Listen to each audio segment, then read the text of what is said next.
em rời xa, hạnh phúc nắng say không nào. Bên anh thì mưa, bên em có nắng chưa, bao nhiêu thứ thầm chôn giấu kỷ niệm xưa. Giá như lúc này người ở bên này, vừa đầu cũng đã tình nguyện trong anh đến lại. Điều em vẫn yêu nhưng anh chẳng phải đắng cay bao điều, có thể từng cơn cô đơn trên anh chẳng biết không em.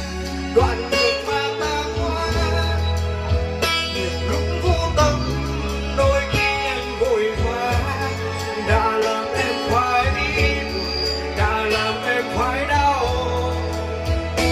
Anh xin lỗi em giờ nơi đâu, lại anh này sao em không dắt anh đi cùng.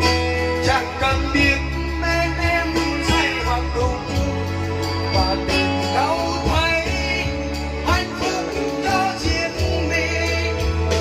Giá như em cô gái anh từng yêu, biết không em, đoạn đường mà ta qua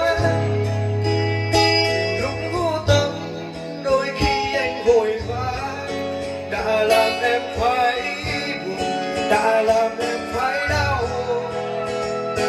Anh xin lỗi em giờ nơi đâu, tay anh đây sao em không dắt anh đi cùng. Chẳng cần biết bên em say hoặc đúng, và tìm đâu thấy hạnh phúc cho riêng mình. Giá như em cô gái anh từng yêu.